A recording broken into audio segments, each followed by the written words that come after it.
been put together mainly by Palestinian grassroots organizers, a really community-based effort to bring together collective knowledge on what has happened here in Germany when it comes to showing support for Palestine.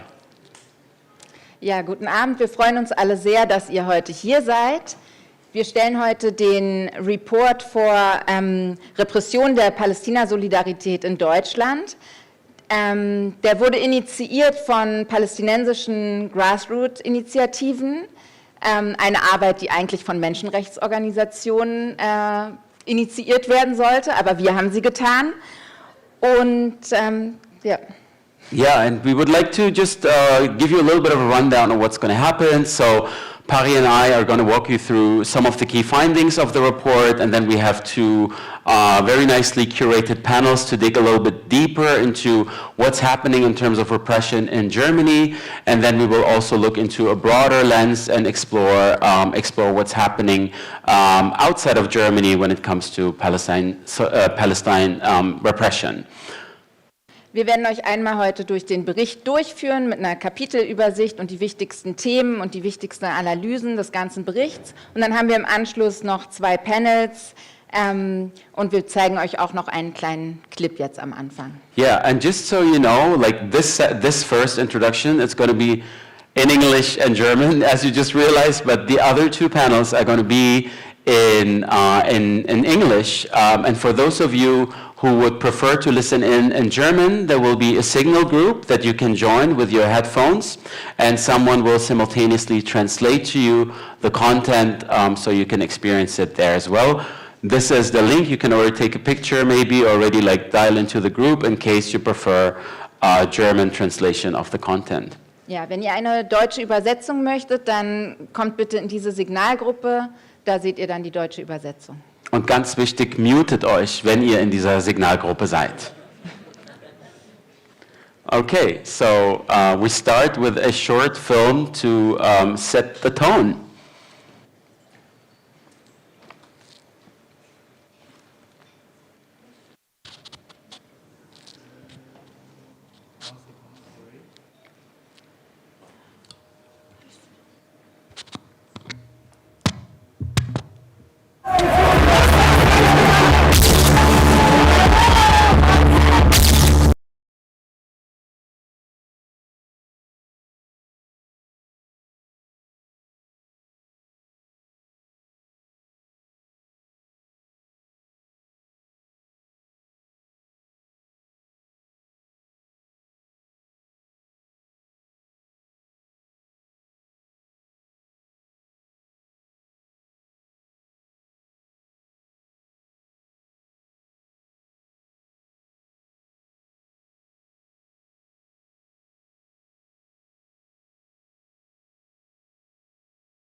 Das sind alles Bilder, die ihr kennt, genauso wie die Bilder des Genozids in Gaza.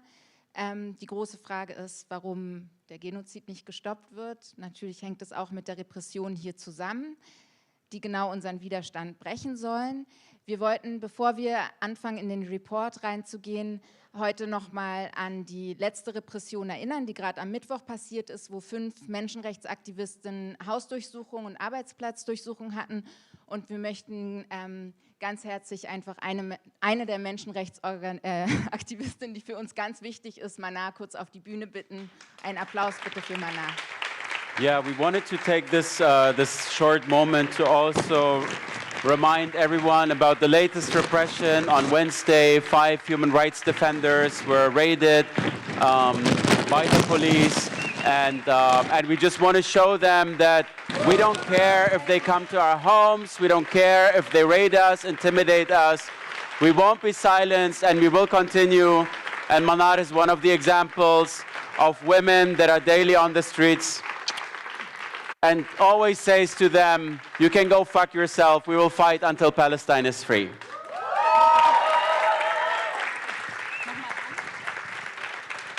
So ist es an. Dankeschön an alle, die gerade klatschen. Ich bin froh, dass ihr alle heute so zahlreich erschienen seid. Und das einzig Wichtige ist, dass Palästina irgendwann frei wird. Free Palestine.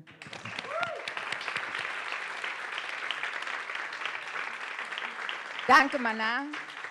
Genau, vielleicht noch als kurze Ergänzung, diese Repression richtet sich natürlich auch gegen ganze palästinensische Familien, auch gegen unsere Kinder und gegen unsere Jugendlichen. Und ich denke, was wir aber auch zeigen als Diaspora-Gemeinschaft hier in Berlin, ist, dass wir nicht gebrochen werden durch die Repression, dass unsere kollektiven Beziehungen stärker sind als die Repression. Und das ist ein sehr gutes Beispiel mit Mana und ihrer Familie.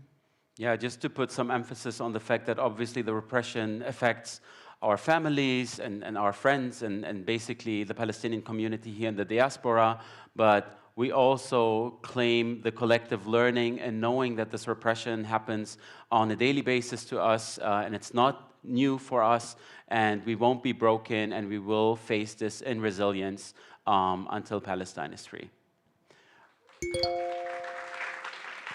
Okay. All right, before we dive into the report, one more thing. Obviously, we have to ask ourselves, why is this repression so intense? Why are we here? And we don't want to speak about German repression before highlighting what is the current situation in Palestine.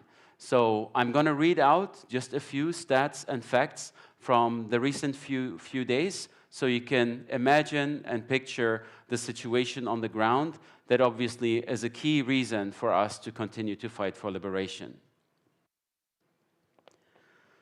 The ongoing genocide in Palestine. Despite the global silence, the numbers speak for themselves. Over 186,000 Palestinians have been killed in Gaza.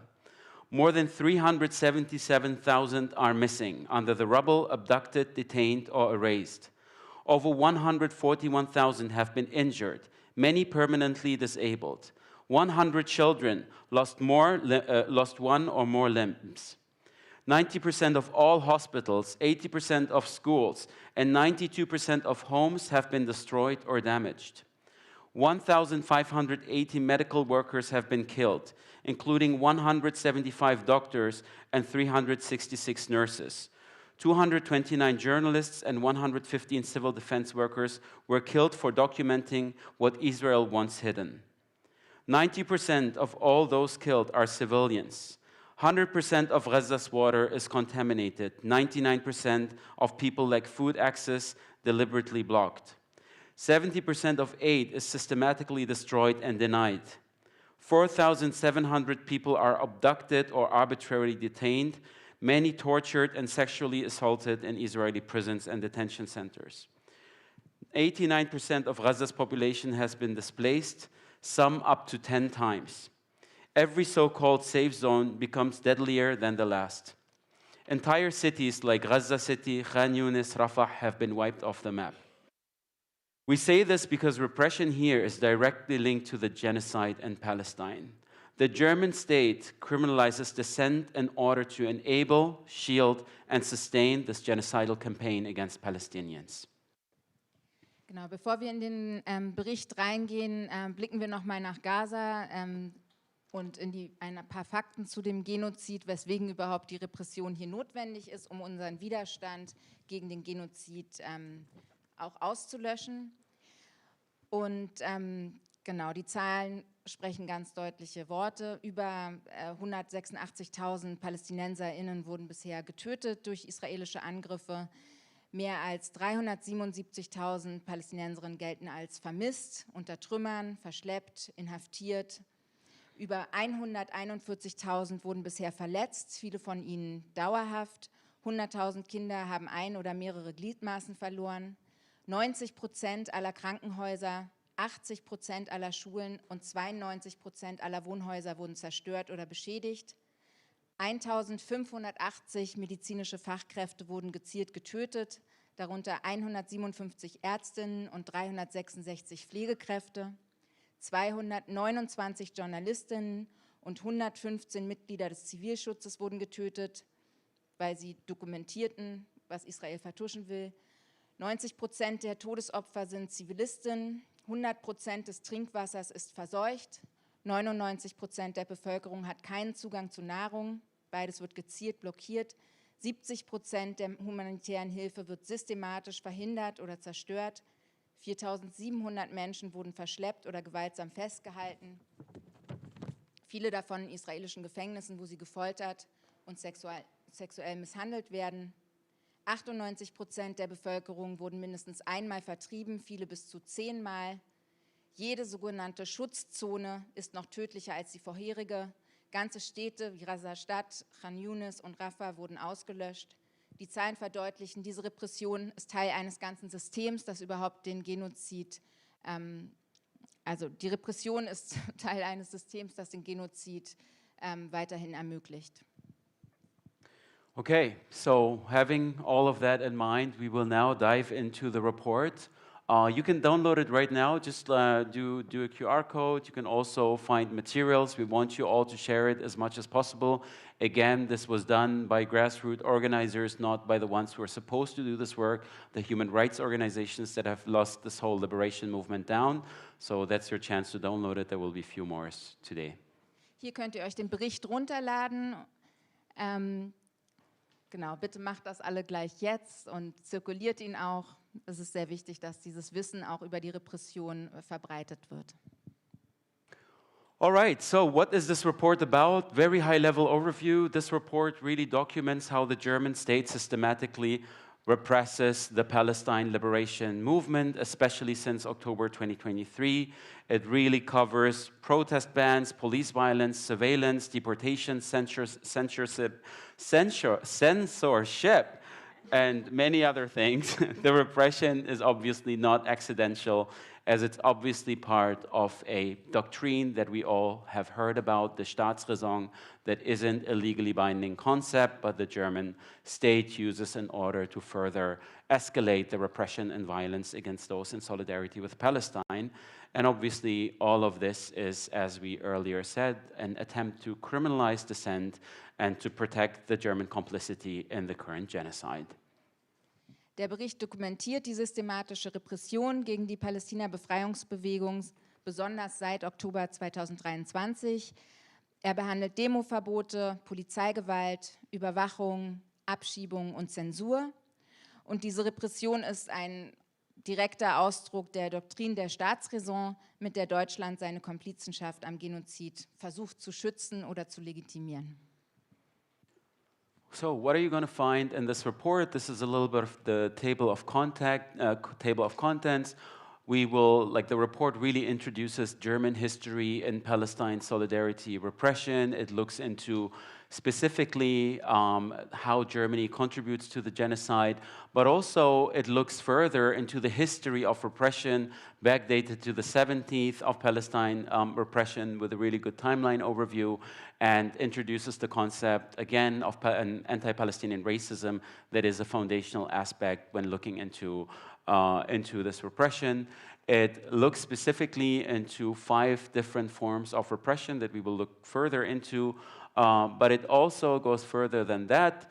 It gives a framework overview into legal repression and looks into the prosecution of those affected, and gives a comparative analysis into how does Germany compare to the rest of the world. No surprise, very badly. And then it gives a little bit of an outlook into the gaps that obviously still need to be addressed through research. Genau, der Bericht gibt einen Überblick über den Kontext der Komplizenschaft Deutschlands am Genozid, also tatsächlich wie Deutschland auch über Waffenexporte, aber auch über Unterbindung von Waffenstillständen sich als Mittäter gezeigt hat. Und dann geht er in die verschiedenen Bereiche rein, also wie funktioniert die Repression über das Rechtssystem, Zensur und Ausschluss im Bildungs- und Kulturbereich, wie funktioniert die rassifizierende Polizeigewalt. Und in dem letzten Kapitel gibt es dann noch einen Vergleich mit anderen Ländern. Und er zeigt auch Forschungslücken auf, also was muss noch, worüber muss noch geschrieben werden, worüber muss noch geforscht werden. Zum Beispiel, wer sind genau die verschiedenen Akteure, die in der Repression die Repression ausüben und was sind auch die Langzeitfolgen dieser Repression. All right, digging a little bit deeper, this is one larger chapter as part of the report that specifically speaks about German complicity, from sending arms to Israel, arming Israel, to blocking ceasefire deals, to specifically opposing the ICJ case on genocide, and also really looking into the material impact of Germany being complicit in this genocide, not just silent, but actively involved through various forms. But it also really looks into what does collaboration look like, not just symbolic collaboration, but real military and police collaboration between Israel and Germany. And that's being highlighted in that report. And one thing that we want to highlight here, as it's going to become more important at the end, is something that you may know as a concept of imperial boomerang, or as we like to say, the Zionist boomerang, that basically everything that we see in the fascist regime of Israel being applied to suppress, repress, surveil, and abuse and violate Palestinians being employed here as well in Germany and other complicit states. Also wie wir hier sehen, ist der Bericht auch visuell sehr gut gestaltet und macht das alles sehr begreifbar. Zum Beispiel bei der Komplizenschaft Deutschlands kann man ganz deutlich sehen, wie funktioniert der diplomatische, aber auch die diplomatische Unterstützung des Genozids über Enthaltung oder Dagegenstimmen von Waffenstillstandsabstimmungen. Dann wie sich Deutschland gegen den gegen die Genozidklage Südafrikas gestellt hat. Dann, wie wir wissen, gibt es die Nicaragua-Klage gegen Deutschland für Beihilfe beim Genozid. Dann den militärischen, finanzielle und logistische Unterstützung Deutschlands des Genozids durch Waffenexporte und von Rüstungsmaterialien.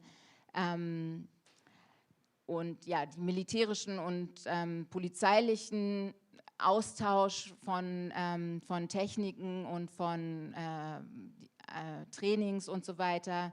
Am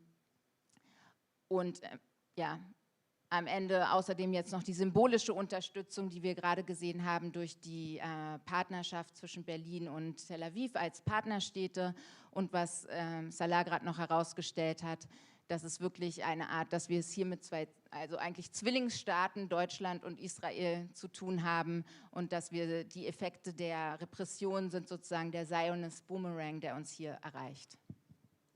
So, as we said earlier, we're introducing in the report the concept of anti-Palestinian racism as a structural issue that really goes beyond just silencing Palestinians, but really is an attempt to erase Palestinian identity, history, and criminalizes symbols of identity and belonging, and an obvious attempt to the dehumanization of Palestinians. Also ein zentraler Bestandteil der ganzen Repression ist natürlich der antipalästinensische Rassismus, der sich auf ganz vielen Ebenen ausdrückt, den wir daran sehen, wie palästinensische Geschichte überschrieben wird, palästinensische Existenz kriminalisiert wird und auch den ganzen Dehumanisierungsprozess von Palästinensern. All right, this is the core piece of the report that really explores 5 different forms of repression that are interconnected in the way they are being lived and lived here. Basically, they're not isolated, but they really reinforce each other. And the first one is the legal repression that really looks into protest bans, criminal charges, deportations, restrictive laws to specific groups, and specifically targets human rights defenders.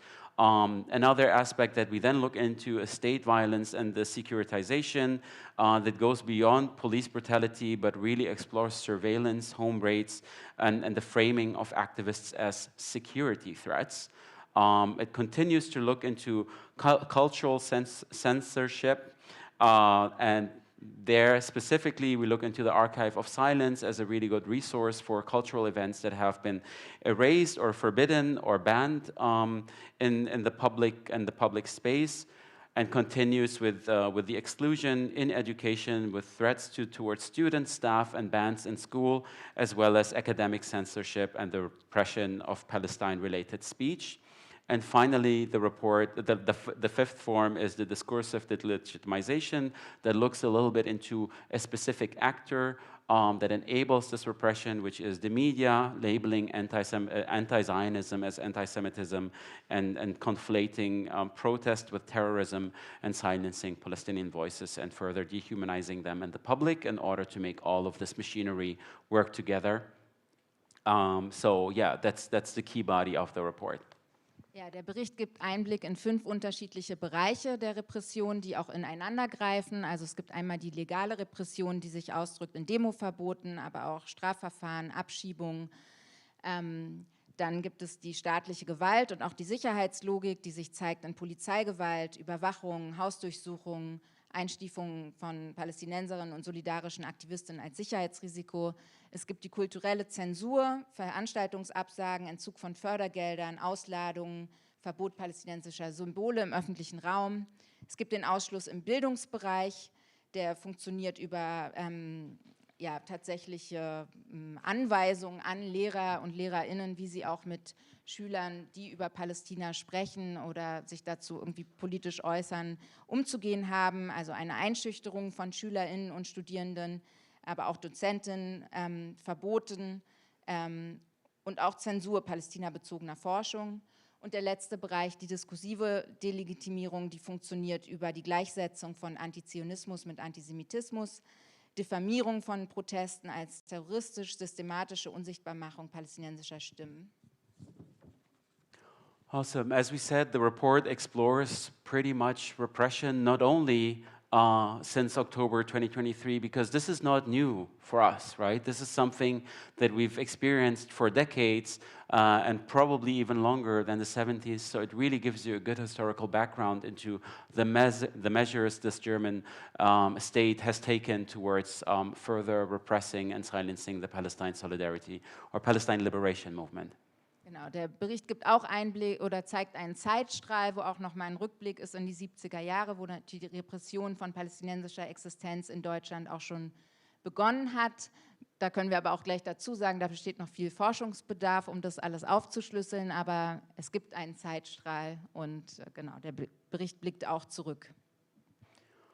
Perfect. We're almost done with the introduction. We further explore legal repression in Germany and really look into the different stages of how this legal repression takes basically place, from specific laws or resolutions that get implemented for protest, free speech, or immigration law, to then actors like the police or entities that reinforce this power and physically then attack or reinforce those bans, And lastly, obviously, when we look at the result of all of that as a systemic outcome, we actually very quickly understand and realize that this is not just an attempt to silence Palestinian voices or those in solidarity with us, but it's really an attempt to restrict civic space and to restrict civic liberties, and that it's actually not so much just about this specific cause, but we're actually in a crisis of democracy. Also der Bericht gibt auch Einblick darin, wie die Repression eigentlich mit neuen Verordnungen oder auch Gesetzen versucht, verschiedene Bereiche des Rechts zu beschränken, das Versammlungsgesetz, aber auch mit dem Strafrecht, das Ausländerrecht. Und die werden durchgesetzt von Polizei, aber Verfassungsschutz und Gerichten und Ausländerbehörden. Und genau, das Resultat ist natürlich nicht nur, dass sich die Repression gegen Palästinenserinnen und solidarische Menschen wendet, sondern es ist eigentlich auch eine ganze Unterlaufung des demokratischen Rechtsstaates. And finally, as we said, the report also looks into a comparative analysis. Here you see a graph provided by Civicus 2024 that looks into how lived civic space basically in Europe. There's further reports that this report analyzes, like the rule of law report or the civic space report, that specifically looks into a shrinking civic space and a chilling effect towards those that dare to speak up, basically the erosion of democratic and fundamental rights in a democracy, showing again very, very clearly that this exceeds the Palestinian cause. It is actually a crisis in democracy that we're living in right now. So even if you don't give an F about Palestine, this should concern you as a citizen of this country because you're basically next. Ja, der Report gibt auch noch Einblick in den Civic Space Report von 2025, wo man ganz deutlich sehen kann, dass der zivile Raum in Deutschland immer mehr eingeschränkt wird. Perfect. Lastly, as we said, there is also obviously certain gaps that the report does not address today, and we hope that this encourages more people to document, to do further research, and explore especially actors in this genocide here in Germany, and really looks into further research to basically document what is happening. Genau, der Bericht zeigt noch Lücken auf jeden Fall auf und ihr seid alle herzlich eingeladen, weiter zu forschen und zu dokumentieren. Wir sehen den Bericht wirklich nur als einen Startpunkt eigentlich darüber, dass noch mehr darüber geschrieben wird und Repression dokumentiert wird in Deutschland. All right, here one more time, your opportunity to download the report. This was everything from Pari and me. Thank you so much.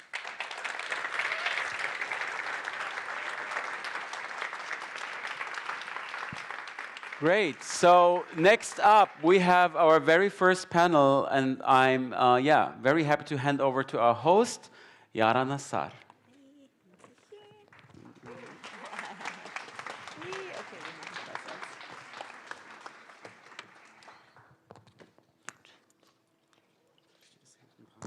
Ja.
the cases that we receive every day.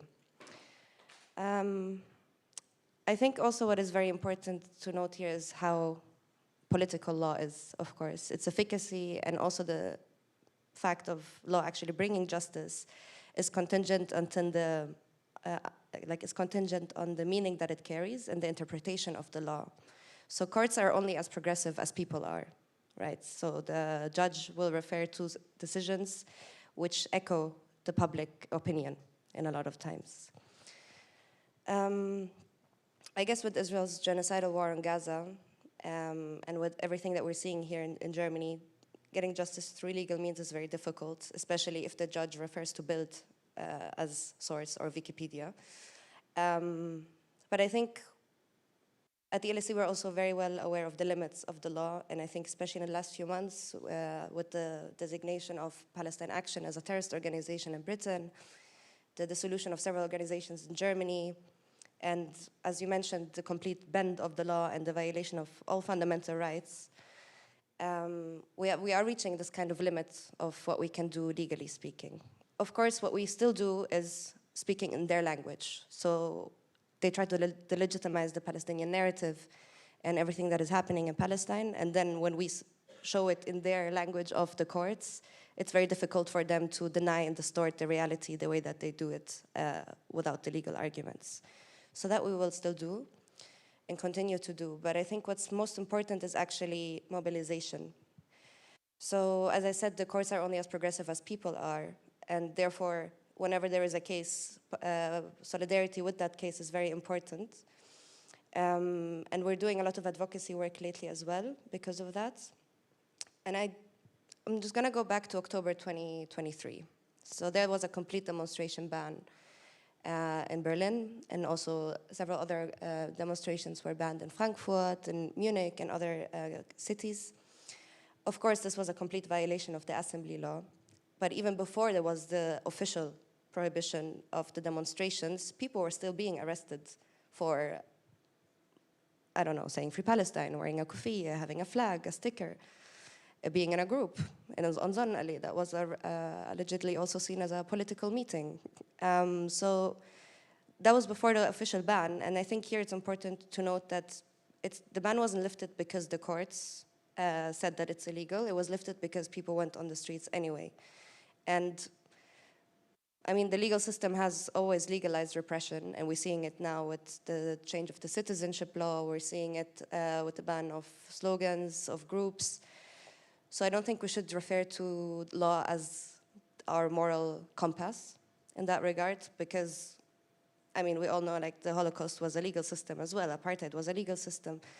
So I do think there's a lot of limits of law that we have reached in that regard. And if we do continue with our work in the courts, what we also need to continue mainly is the work on the streets.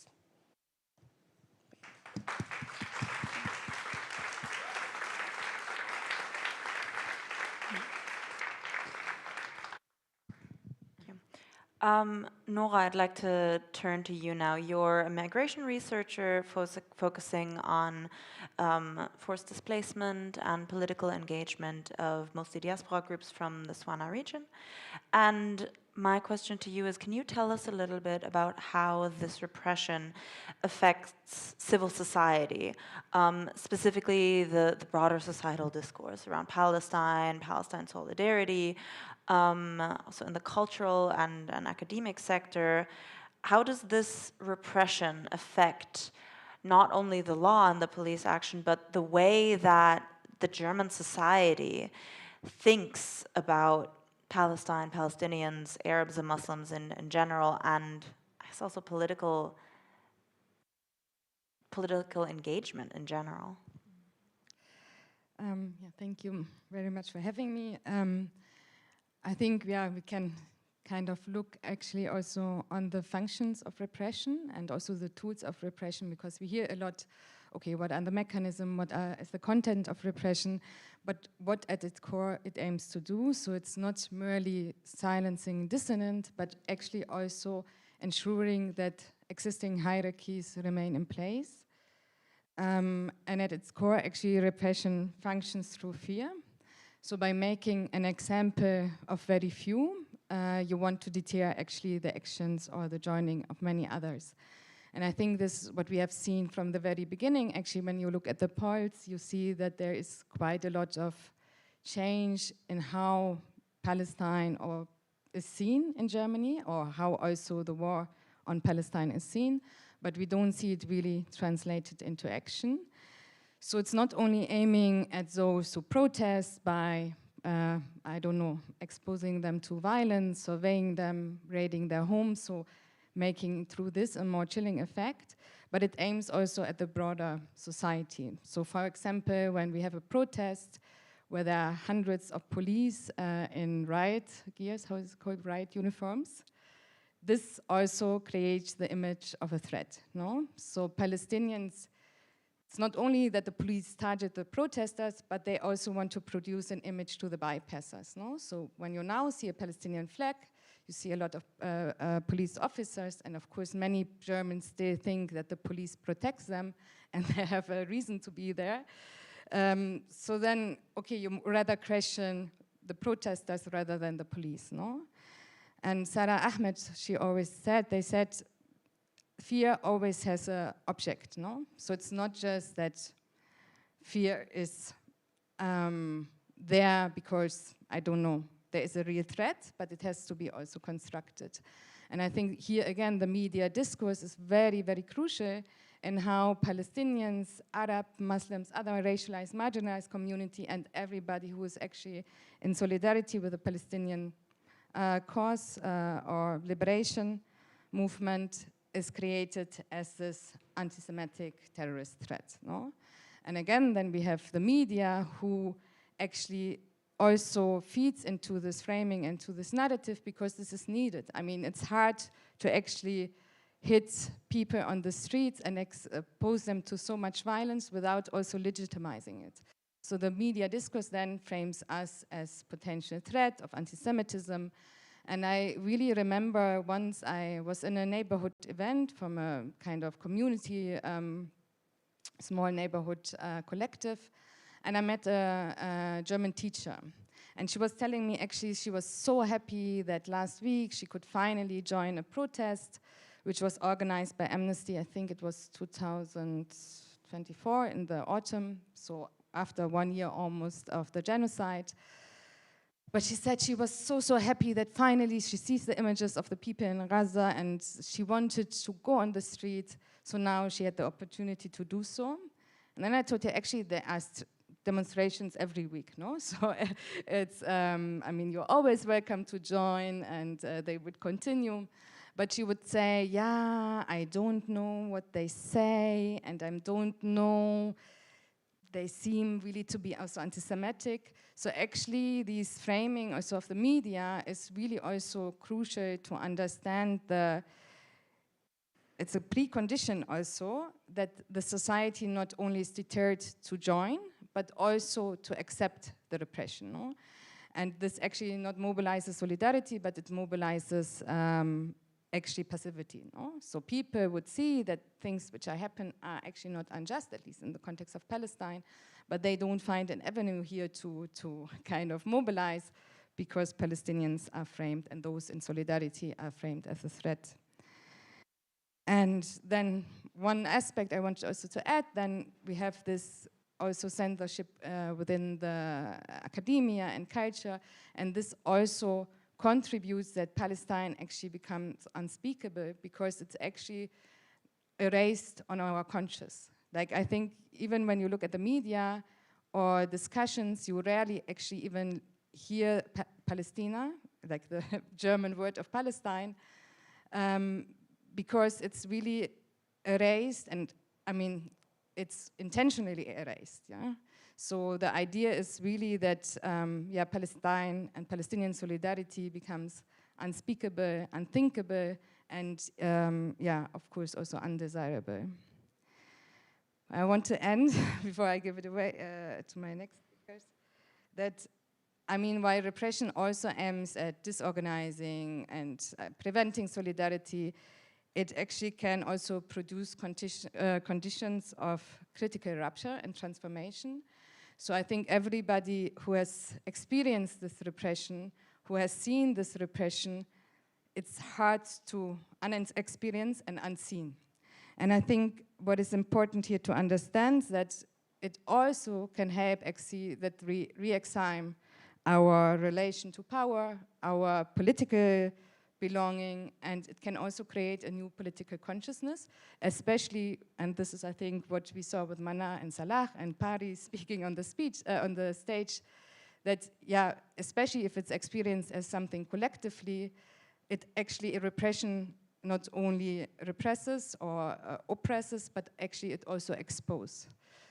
So I think when we look what is happening, we can see also that there is really a new political consciousness, and that this idea really of the German democratic systems and values and the narratives and the very violence by which it's kind of ensured becomes also to be dismantled in a way. No? So I think, yeah, it can also have a very powerful, if we use it in a collective way and we see this repression not as targeting me individually, but also more as a broader systemic injustice, I think it can also have the power of transformation.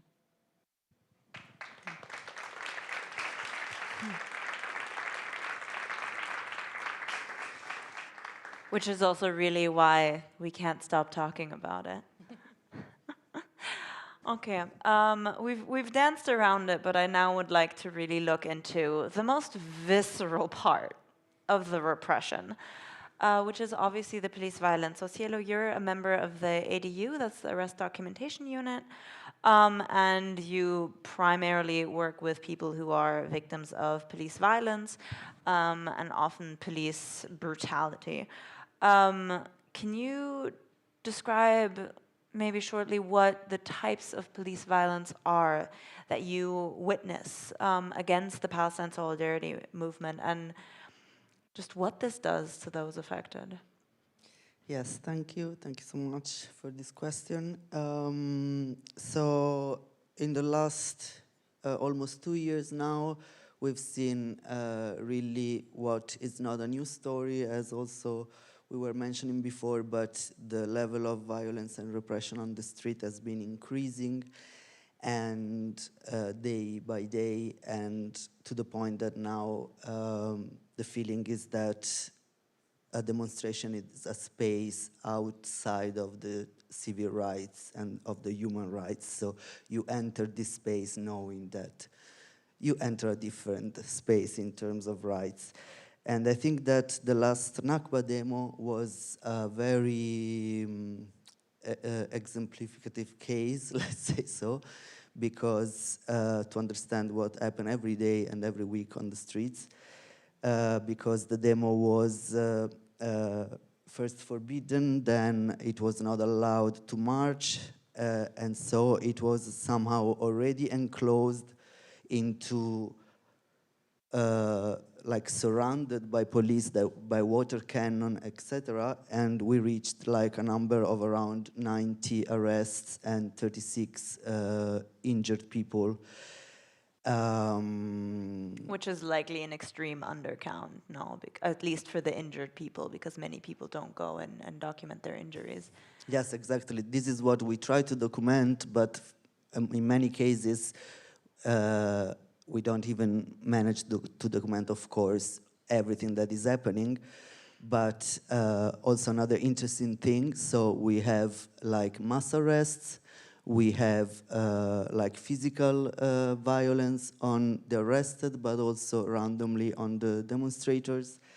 And also what happened in the Nakba demo and has happened many times is police creating a space next and outside of the demo where people is dragged and no access is consented to the lawyers and sometimes to the medical team. So we have had, for example, during the Nakba, the case of a person losing consciousness for a long time and the paramedics couldn't reach this person. So we see also this type of really being a body outside of any type of right, being calling a lawyer, being having access to medical assistance, etc. So These are, I think, the main things that now comes in my mind.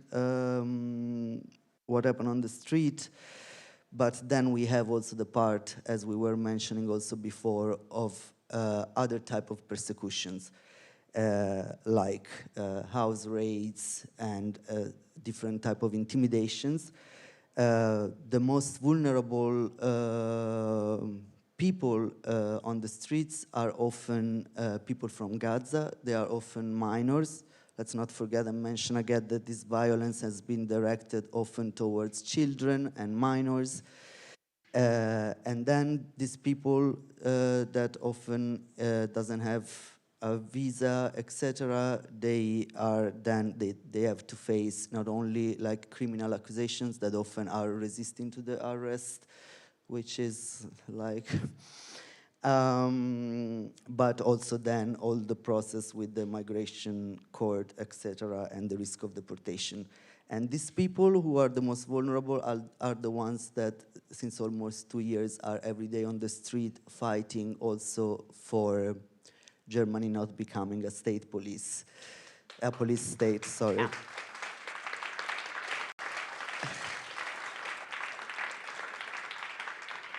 So, as also my comrades here were saying before, I think that it's really important that people go on the street.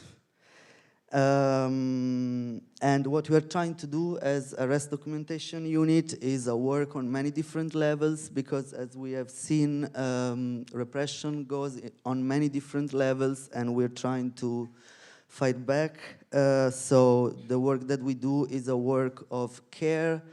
That means like accompanying these people through all the different processes that is the violence on the street, the contact with the lawyers, the going to the hospital, having reported what actually happened, because most of the time, you know, there is the language barrier, there is this and that, and then maybe the injuries are not reported at the hospital, etc., and all the bureaucracy that.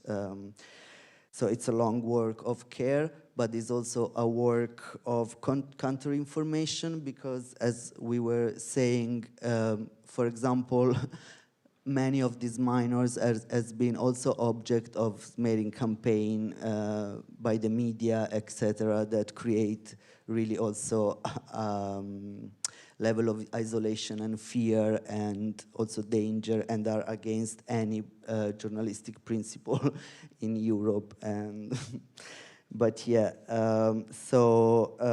counter-informing is something important, but also documenting. So we try to document what is going on, and I'm so happy that you all worked on this research that a bit also put together the material that we've been accumulating, but because we've learned that the archive of the state will always tell a different narrative, and that we need to create our own archives, our own narrative. The work that you did here is an example of how also this needs to come from the grass. Researchers that should be actually their job.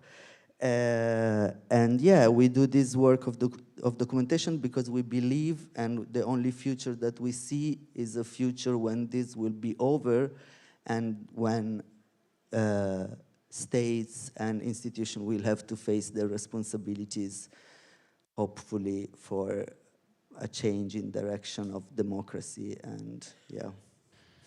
Inshallah.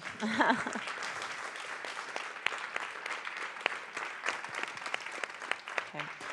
I think we have time for one more question, then we'll open it up for questions from the audience. So if you think of something that you would like to ask our panelists, go ahead and think of it now.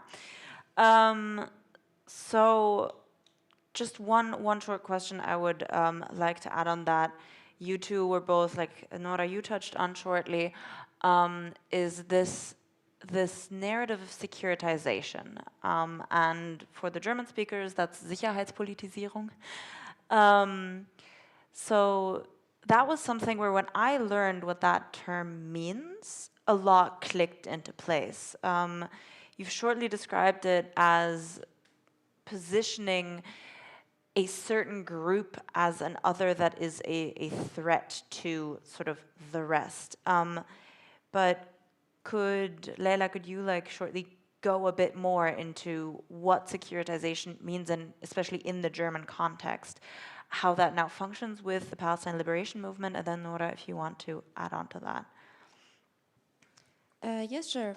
I think it's also very noticeable lately how the legal argumentation, as well as in general the public narrative, is also shifting more and more from anti-Semitism to public security and safety. I don't know if you've noticed this, but because the Palestine Solidarity Movement has discredited the use of anti-Semitism to silence any pro-Palestinian speech, they're turning more and more to the securitization and, yeah, Palestinians being security threats, et cetera, et cetera.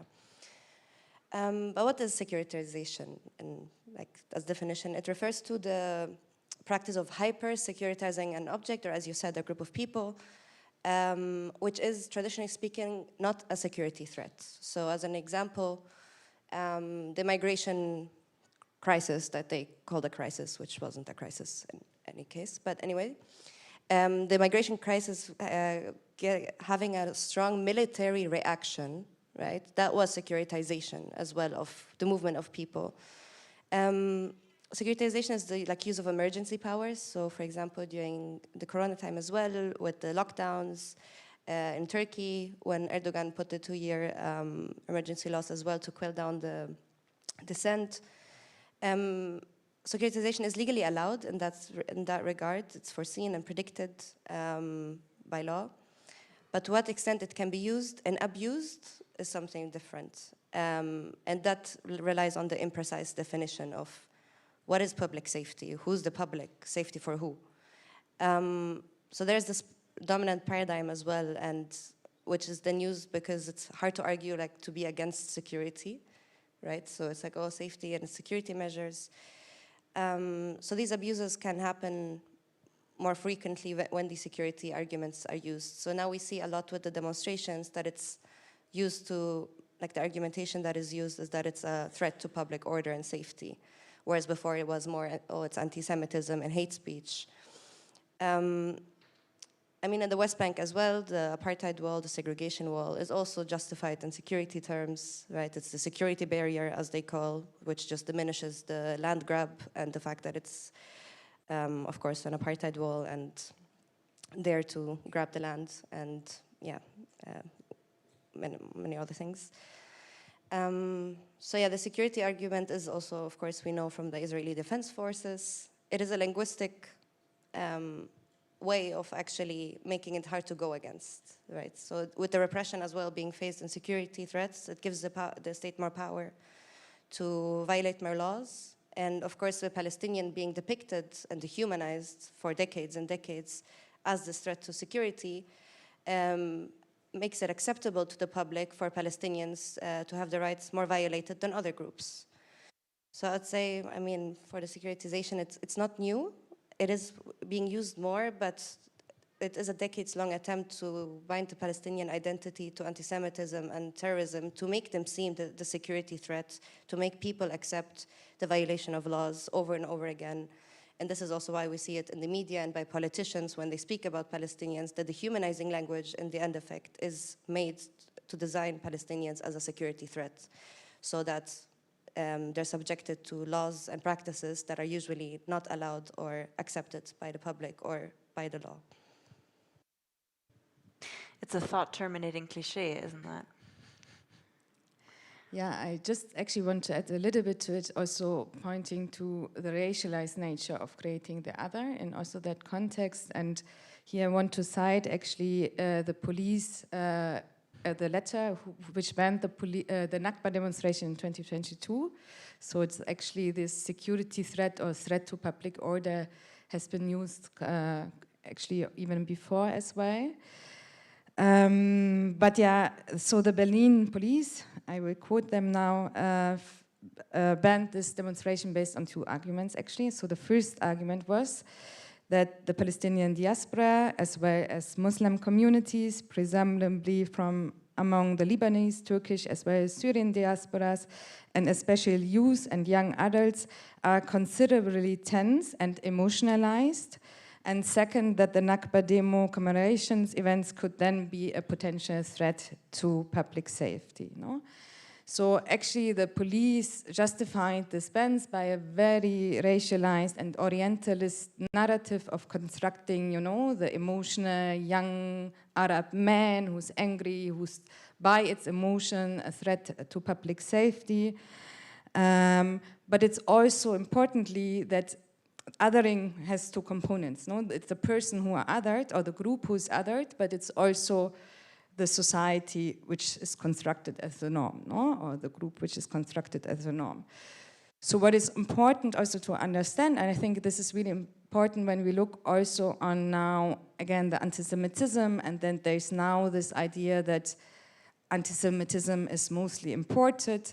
It actually not only serves to criminalize or dehumanize one group, but actually also to construct the other group, so the German self as something, you know, which got rid of the violence, which got rid of the past, which is now a more peaceful self, a more tolerated self, a self that fights anti-Semitism, but it needs the other, the Arab, the Palestinian, the Muslim terrorist or threat or anti-Semitic to actually serve to preserve this image, no? And I think this is really important, as what Said also said, no? Orientalism works in two ways, so you create kind of dehumanized others, but the self is shared and you know, celebrated. So I think it's also important to understand these two ways. And what we see since 7th of October, of course, what I mentioned before, that this really racialized discourse and the discourse, Orientalist discourse, actually continued to be very prominent. No? So even in a state where we have now the AfD as polled second, which clearly, you know, wants to reinstate the regime of the past, we actually are not seeing them as threat, but we see actually the Palestinians or the movement that claims for rights and justice as the biggest security threat, no? And I think the media, again, plays a really important role in justifying this. But then I think it also ties a bit to historically how Germany constructs itself, no? I'm not sure if someone who was born in Germany, it's not maybe white German, I think they would know that you are constantly asked, where are you from? You know, even though you speak German fluently, it's your mother tongue, but just by the very fact that maybe you don't have a white appearance, you are asked where you're from. So in Germany, it's almost impossible to become actually part of the society. So the external stranger is also really a tool that can be easily manipulated for the purpose of creating this, tolerant, peaceful self, which got rid of the past. Thank you.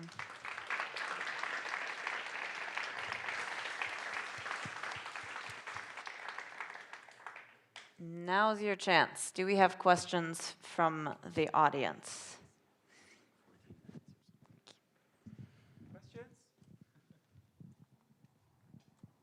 I'd say we collect like 2 or 3 questions and then we'll answer, so go ahead. I have a question for, I guess, all 3 of you, and one of them is mainly concerning you, Cielo. Since you are all very involved in the crevices of what's going on in all these institutional frameworks, and I know about it from a more shallow or from afar. The first question for Cielo is, I see a lot of videos of all this police aggression, but what is it, what's causing it to happen? Like, what's the, what does the police say that, you know, they claim, oh, well, we had to do this because A, B, C, D, F, G, and I'm sure they're all ridiculous reasons, but how do we understand what are the main ignitions behind all this police violence on the ground? Like, what's causing them to do these things? And second question to the 2 of you, it's mainly involved with now that for the past 2 years we've seen consistent demonstrations and consistent pressure. Have you noticed any positive shift, even if it's a millimeter, of these political or legal institutions and how we deal with the general discourse involved around Palestine in Germany? That's it. Chapter repression to persecution talks about that too. I mean, yeah, read the report, everyone, additionally to being here. Hey, thanks. This is sort of this is quite a broad question, but what I observe is that on paper there are laws, right?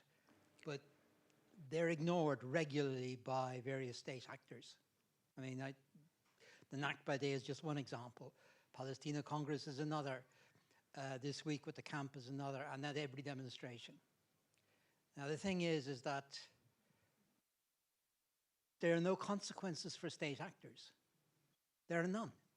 Has one police officer been prosecuted with anything after 2 years of weekly videos of police violence?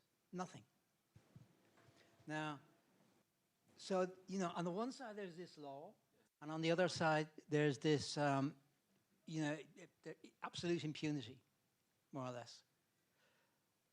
And then it's sort of in the middle, you have German civil society, which is, it might not be happy with this state of affairs, but it's certainly not willing to say anything about it. The police violence of 2 years is ignored by civil society, by the media, by politicians, largely by academia, by NGOs. And given this kind of situation, how does one turn that around? And that is my question. How does one actually turn that around? And yeah, I don't expect you to give a simple answer, but you know, I'd certainly like to hear your thoughts on this. Burn it down. I mean, On top of that, I work for a funding organization, and first of all, thanks for putting the report together, and I totally agree that should have been other people, should have been NGOs, should have been human rights organizations. And I think part of repression is also lack of funding, because it doesn't allow things to happen, right? And that's part of the silencing of the movement. And I'm wondering whether you actually looked at that, whether you have kind of examples of funding being cut, you know, like clear proof that could help to call out, especially German funding organizations, I think, for like really not stepping up in any shape or form, basically. okay, thank you. Maybe Just do you have one one more? more? Yeah. Cool. And yes, there are examples. So many. Thank you for your work, and thank you for the report. You mentioned several times it shouldn't have been you who writes the report. Who would be the organization you would have expected to write the report? Maybe I'll just go ahead and take the funding question, because that actually really ties into my work. And obviously you're then welcome to also answer that. So I work within sort of the arts and culture sector, and that has been, defunding has absolutely been used as a tool of political repression, especially within arts and culture, but not only. And I mean, Oyun is the biggest example, no? The complete defunding of Oyun for hosting Jüdische Stimme, which now has been declared as an extremist organization and is on the watch list of the Verfassungsschutz. And this sort of alongside, this is also international. Germany withdrew funding from UNRWA. Germany withdrew funding from an Egyptian feminist organization after they spoke out for Palestine. But this is really like specifically, explicitly targeted against arts and cultural workers within Germany. And that is one of these areas of repression that is actually very, very hard to document, because in Germany you don't have a right to funding. So most people will never know, you know, we never know why certain projects get funded and others don't, or we never know why the funding for this gets cut. The youth centers as well. There was 2 youth centers here in Berlin, Frieda and Zora and Fantasalisa, I think they're called. So this is a type of repression that is very strong, that also has been going on since October 7th, that is very dangerous, and that works especially as a tool of preemptive silencing. Yeah, and if I can teaser that, I am currently working on a long-form book about the silencing in the cultural scene. If someone wants to fund that, also very welcome. And now I'll hand over to you 3. Yes. Is it working? Yes. Yeah. So what can I say? I want to say that I don't think that somebody else should be doing these researches, but I think that these researches should be funded and legitimized as well. Because the problem of self-censorship, that is what happened when you hear, okay, you get your fund cut if you openly speak for Palestine, then a lot of ONG, a lot of realities will automatically not doing it because of not risking. And so we go back to the Gaza boys on the street every day, and when repression is there, everyone has something to lose, and we need to stick together. And if we can't go on the street for different reasons that can be there and doesn't allow us to be on the street, we can still do a lot of other things, and which is, for example, legitimizing these researches, because once they are done and self-organized and self-funded with our work, then it's important also that there are those realities that are considered trustable and authoritative, that are able to openly endorse those researches and this counter-information. And to answer to the question, what makes this violence happen is repression. There is no other actual reason, and then the reasons are constructed. For example, a lot of arrests can happen when all of a sudden the police says, okay, the rally is over, and after 10 seconds, they are just beating the people that are trying to leave the street. Or now they have also this tool that they can arrest you because there is absolutely no reason to arrest somebody on a demonstration, if not that they are exerting in that moment a high level of violence, because a small amount of violence is also allowed on the streets for protest. Now they have the tool that they can go there and say, in another demo of 2 weeks ago, we hear you saying slogan that is banned, so we arrest you now. There are this type, let's say, of protests. I don't know if it's an English word, but there is literally, these are peaceful demonstrations that are met with repression every day. And it's interesting also to see that a lot of the cases are dropped then by the courts, that in this moment I think there is even a sort of the juridical power in Germany is trying to push back to the police state that is expressing itself, so by dropping the cases, etc. But still happens, for example, that from the river to the sea, Palestine will be free, as already several courts have said this is not illegal, but police goes on arresting people even if there are court pronunciations that say the opposite. So we are really living in a situation where police is taking a lot of liberties, let's say so. I just want to move on. Yes, 2 minutes.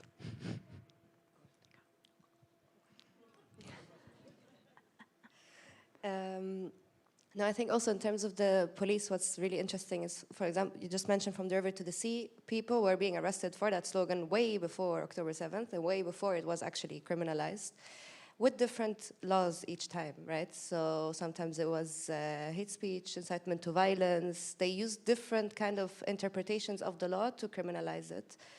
And I think also what is a really good example of the police, there was the question about how they justify it or what their narrative is. I think it's a really good example is the Nakba demonstration, the last one, and the whole narrative about the crowd being ready to kill the police, which of course made headlines across the country. It was in the Bundestag, and we all saw it everywhere, right? That was, of course, discredited with the investigation by forensics, which showed that the policeman was not dragged into the crowd. He went into the crowd. He injured himself by beating up protesters.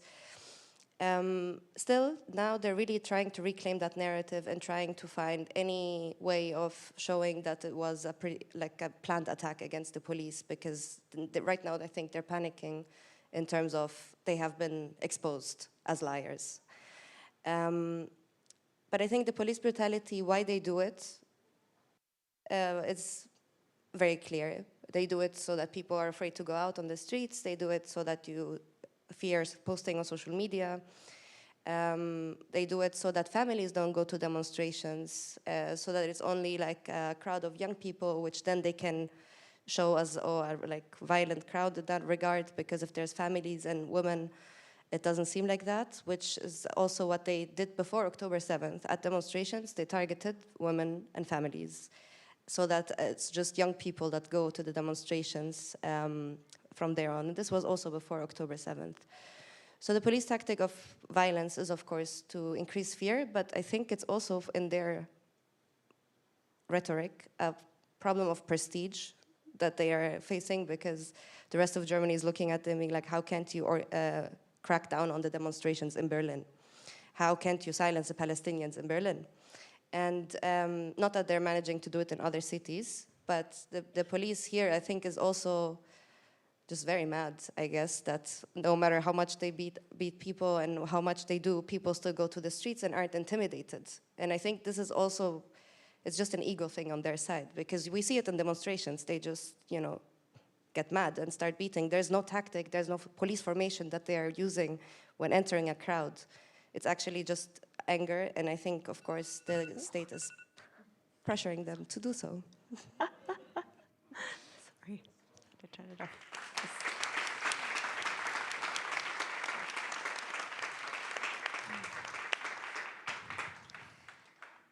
Maybe if you see a positive shift, I think this question hasn't been addressed so far, but also the no consequences of any actors actually who is a part or an actor in this repression and violence.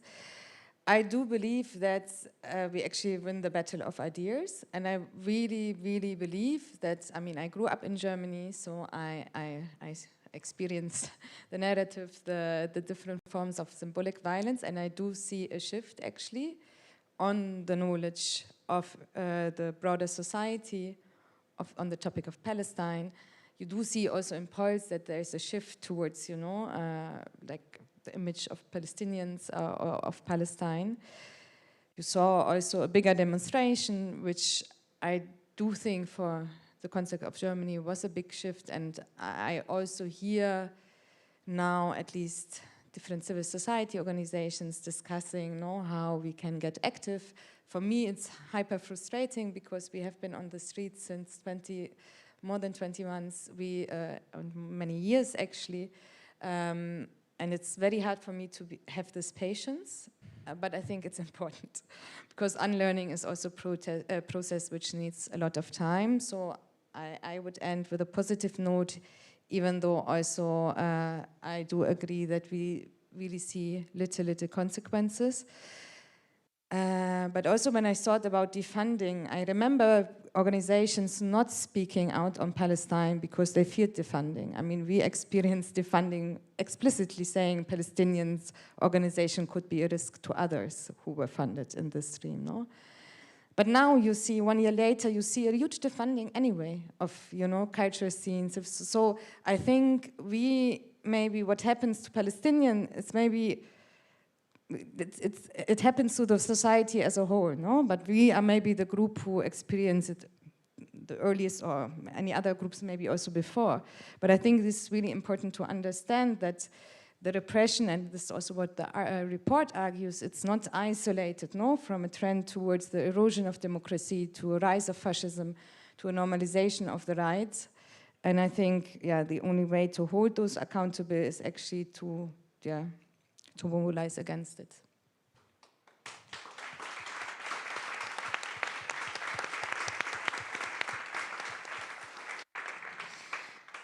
Thank you so much, you three. And we will be having a break, or are we going to go to the next panel immediately? We're going to the next panel. Oh. Okay, and I would just love the next panel to just come up to the stage. In the meantime, for all of you who need translation to German, we're putting up again the Signal group. You can just dial in and listen in, and you will get a German translation. And to all of those who got motivated to actually go to the next protest, it is around the corner tomorrow at 3 p.m. at Wittenberg, at Kurfürstendamm.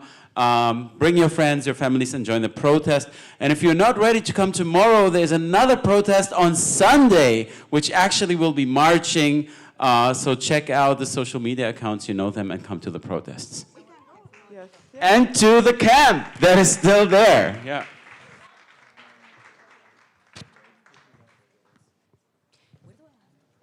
It's just on already.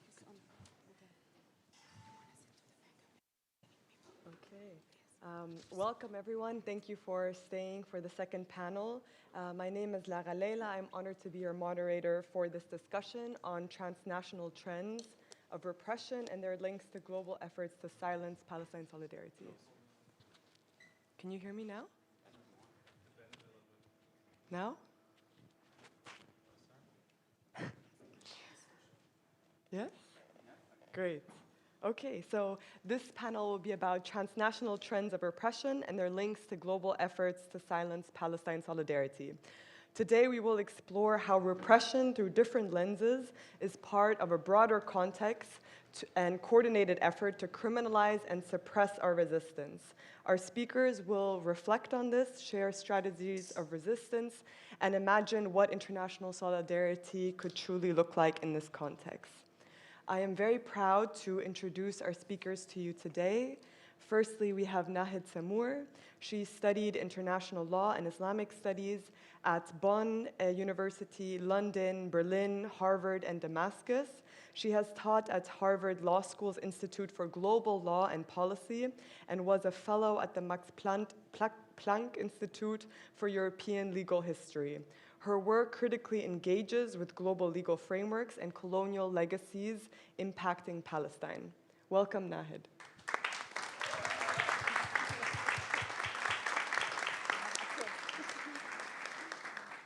Secondly, we have Roser Perez. Roser is a dedicated activist and researcher based in Berlin, reporting on Germany's disproportionate crackdown on Palestine solidarity. Her work exposes the political repressions facing our movement. Thank you, Roser.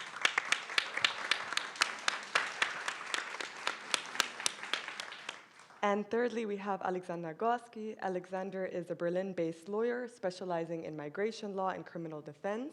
He is a partner lawyer at the European Legal Support Center and advocates for legal strategies that resist repression and defend activist rights. Thank you.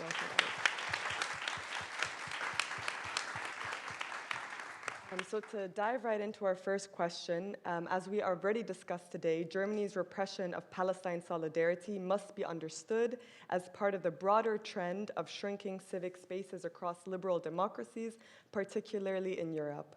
According to the Civic Space report that was introduced earlier, we can see that many countries in the EU saw a decline in civic freedoms in 2024, with Germany among those with narrowed civic spaces. So Nahid, could you take us through the global trends you see between Germany and other countries in their efforts to repress Palestine solidarity? Thank you very much. So I think I really need this 1 second to praise everyone who was involved in this report, because it's an outstanding report, really covering so many aspects, the historical, the analytical, the legal, the comparative. It's really an outstanding report. And it's definitely a report that will engage more debate, more research, more kind of, and it will be part, I guess, also of the legal work that is still ahead of us.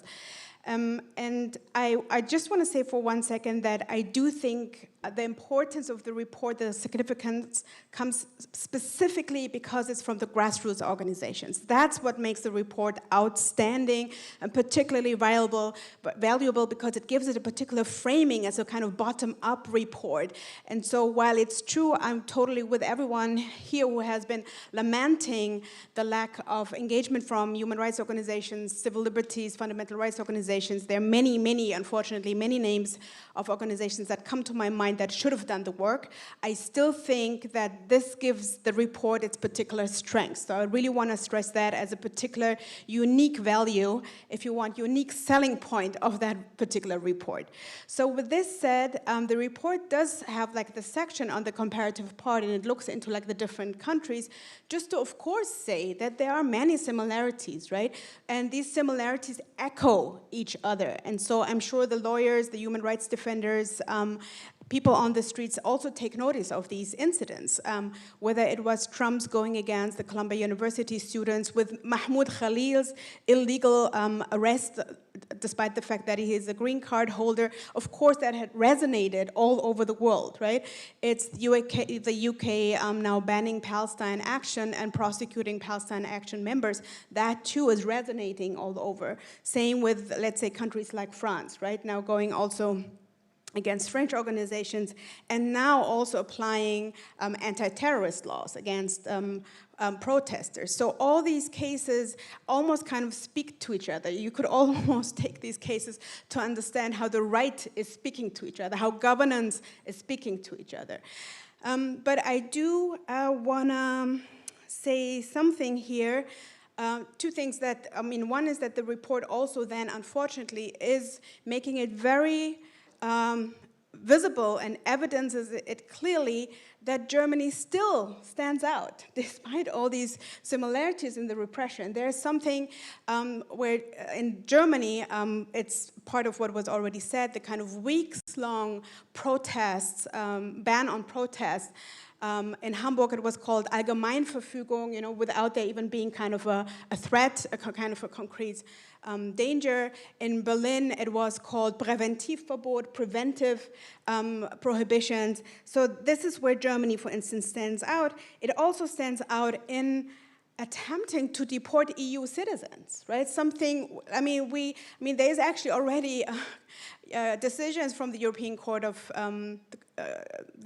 of Justice saying that, of course, you cannot deport EU citizens because the EU citizenship is based on the principle of non-discrimination, just like any other German citizen, right? Also, the loyalty declarations for applications and citizenships, and how loyalty to the State of Israel, or having to accept the existence of the so-called, which is also not a legal term, the existence of the right of Israel as part of the immigration scheme, as part of the citizenship scheme. So you see it basically kind of the German case kind of here standing out, which actually then is also dialectic to Germany's position internationally, because it was also the only country that announced it would intervene at the International Court of Justice on behalf or in support of Israel. And it was also the only country that intervened with an intervention at the International Criminal Court against the arrest warrant. So I think the report, too, makes that very clear. There's a very clear dialectic, I call it actually a triangle, between what happens in Palestine, what happens in The Hague with the courts, and what happens on the streets of Berlin. So if you want to understand what happens here in Berlin, there's no way you can cut out anything happening in Palestine or anything happening at the courts.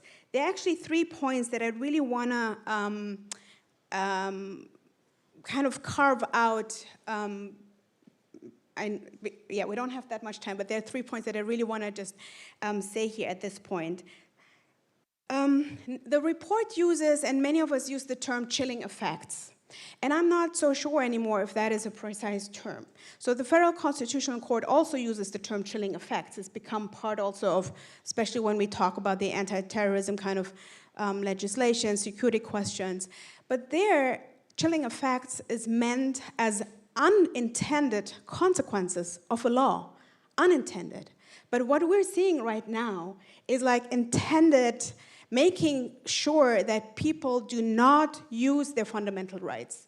So this is not a question of, oops, we did something wrong, it was a mistake. There's not even that lip service of there was a mistake, right? So we have to think about, and I'm saying this also obviously as an academic, we have to think about new terms of what it is that we're seeing right now, right? Second point, that's also, the report makes that very clear, and I think we have to think along these lines also much more, which is when does repressions, the different acts of repressions, when do they amount to a systematic persecution? When do we need to talk about what we're seeing differently as a persecution of Palestinians and everyone who is actually not even pro-Palestine, but simply anti-genocide, right? Do we need to think about persecution differently? And here the report is very helpful, again, by referring to actually excellent kind of legal references here, persecution in international law, and speaking about persecution as a more severe and sustained campaign of targeted abuse against a particular group, often violating fundamental rights and denying any effective legal protection. So let's take this with us for this debate and the coming times to talk about persecution here, especially when we see that several key criteria are actually met. One is police, especially police, is targeting an identifiable group, Palestinian solidarity actives, many who are Palestinian or Arab origin or Muslim faith. Second, it involves serious infringements of rights. And third, it is at least, the report says at least implicitly. I don't think it's implicit. I think it's very explicitly endorsed policies by the state as policies. And why I'm saying it's much more explicit, it's because we're seeing a constant systematic, widespread reference to Staatsräson, right? So the moment you hear Staatsräson, you cannot help but thinking of all this repression as a systematic kind of concept. Third thing, two things. I'm going to be quick because so the report doesn't speak about this, but I also want us to think about, maybe we have to think about another concept here, a legal concept, which is apartheid. Imported into, or exported from Israel actually, to Germany. And I'm saying this because, of course, apartheid here refers to the implementation and maintenance of a system of legalized racial supremacy in which one racial group is deprived of political and civil rights. Are we seeing here that we have one set of laws that is being applied to different groups within society? Do we need to think about this kind of systematic nature again? Is that the kind of new normal that we're witnessing? So I think what the report is already giving us is ideas about how to basically think about these repressions in a much more systematic way because we're seeing the kind of widespread nature of this repression. The very last point is, as a legal scholar, it's only fair to say that the state is not the state, right? So there is the executive that is very repressive. That's police, that's the administration within schools, universities, etc. But there's also the legislative. And here, while the executive, and to some degree even the legislative, are very clear in their kind of explicit announcement and implementation of repression, we're not quite sure where the courts are going because we're in the midst of the story and we're actually all actors within this story, right? So sometimes the courts are pushing back and some of us are sometimes surprised. Okay, some people are getting it, they are really kind of, there's the erosion of law at stake, And other courts, of course, are not getting it, or at least, they show the willingness to kind of go with the kind of almost populist stream. This is why I actually prefer conservative courts, right? Because at this point, we're in a kind of moment where we want the courts to hold on to a kind of liberal rule of law state. That's actually a very conservative situation, right? So even if I need for just half a second refer to Hans Kelsen, that's exactly what he meant, that we have to distinguish between the law and society. We're in a kind of repressive mode. We don't want society's ideas about how this state has to be run to take over the courts. So I'm still, so I will end this kind of question with, yes, Germany is more repressive, but we're in the midst of this narration. And I'm saying the midst also because some of these cases might take years to end up before the Federal Constitutional Court. So the story is not, die Geschichte ist noch nicht zu Ende erzählt. The story has not been told to the end. We are the actors of the very narrative here. And it's very true what has already been said in the final panel. It's Palestinians and people taking a position against genocide that are fighting for the rule of law in this country at this moment.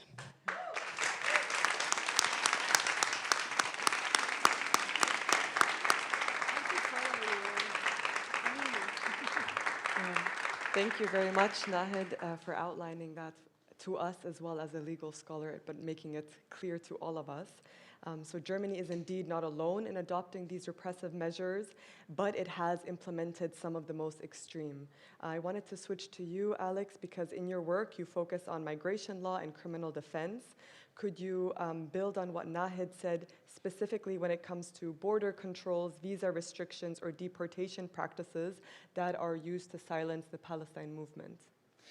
Yeah, thanks for the invitation. Thanks for letting me speak here, and thanks for everyone who was involved with this report, which I think is a valuable document, not just for now to see where we are now, but also in a couple of years to see what has happened. I think documentation of repression really serves also for the future generations who also will have to deal with their part in the ongoing fight.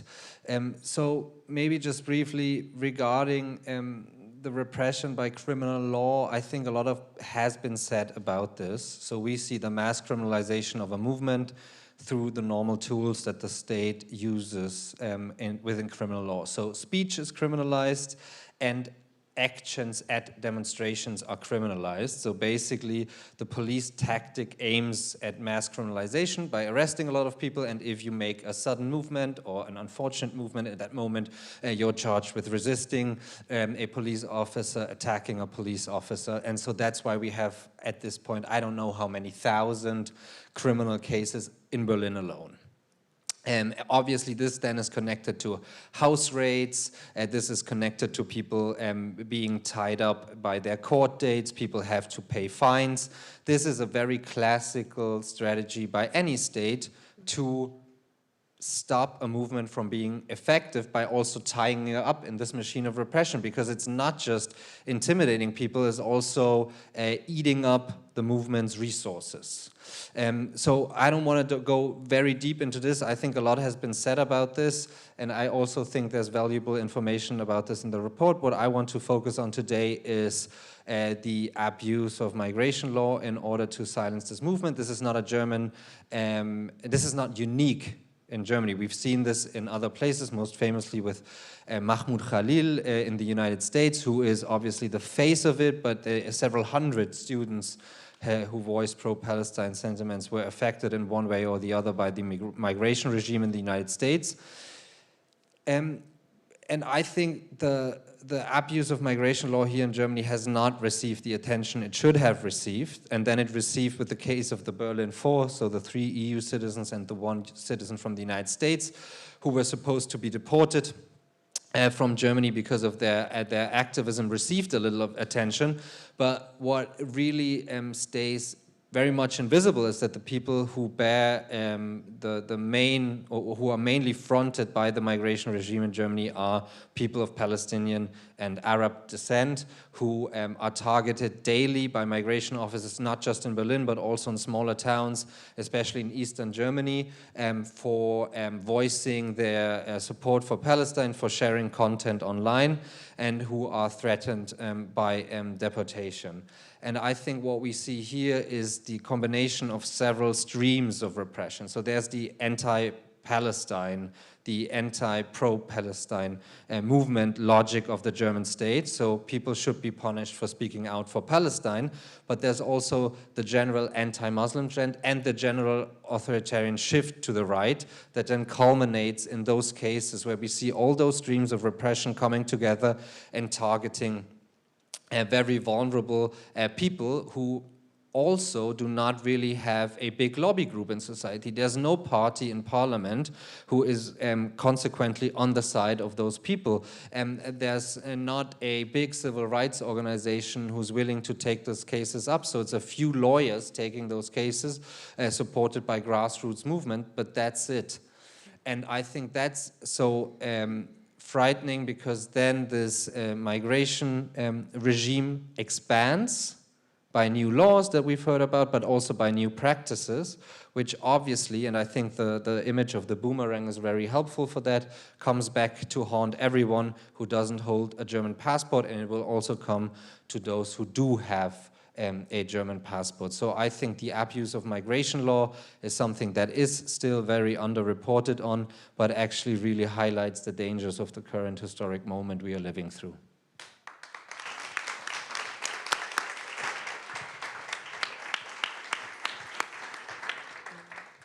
Thank you. So indeed, we see it from a legal aspect, the repressions that we face, but we also see this in the media. So I would like to turn to you, Roser, because you work within the media on reporting about this repression. So the media and the public discourse have actively been criminalizing all forms of protest for Palestine.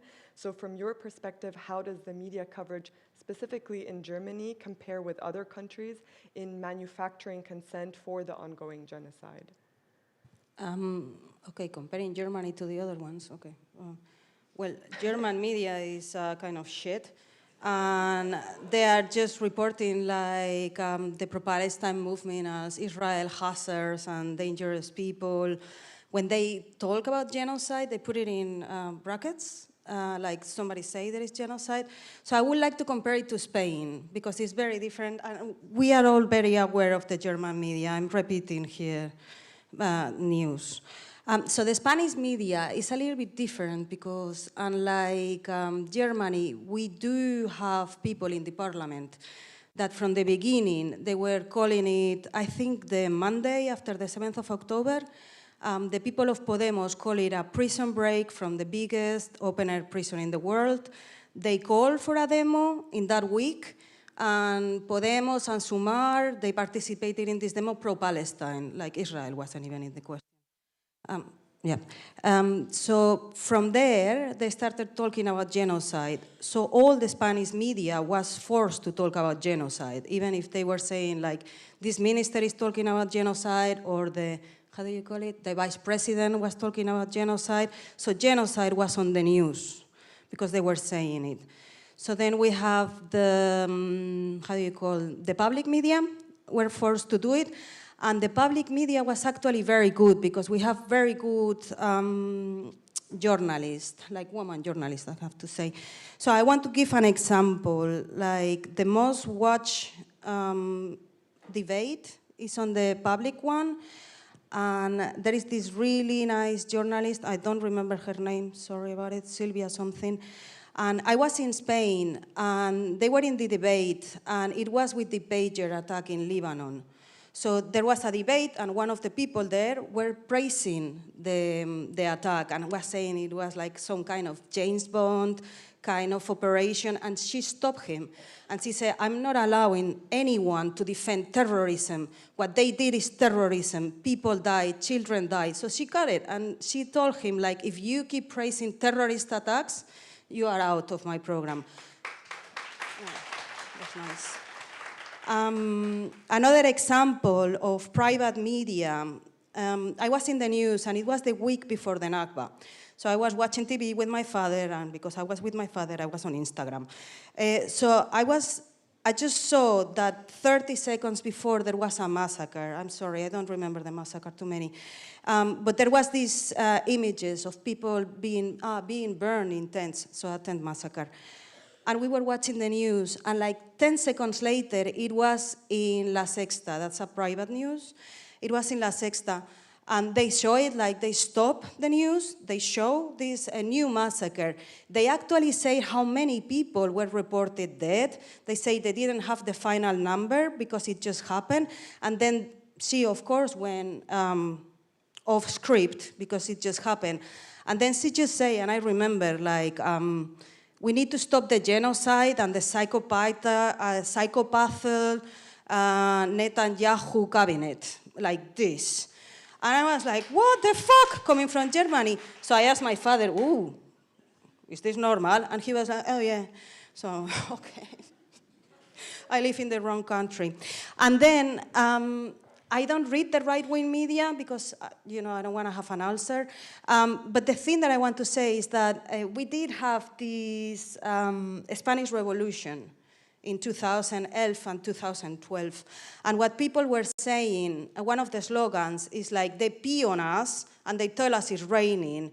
So it's like they are not telling us the truth. We cannot trust the legacy media, we cannot trust our government, so we are going to start from the beginning, like grassroots everything. Since then, we have like, I think, 5 new newspapers, 1 YouTube TV channel, and some radio stations, and they are all independent. Like, we are paying for that. They don't rely on publicity, they don't rely on the state, they don't rely on anybody but us.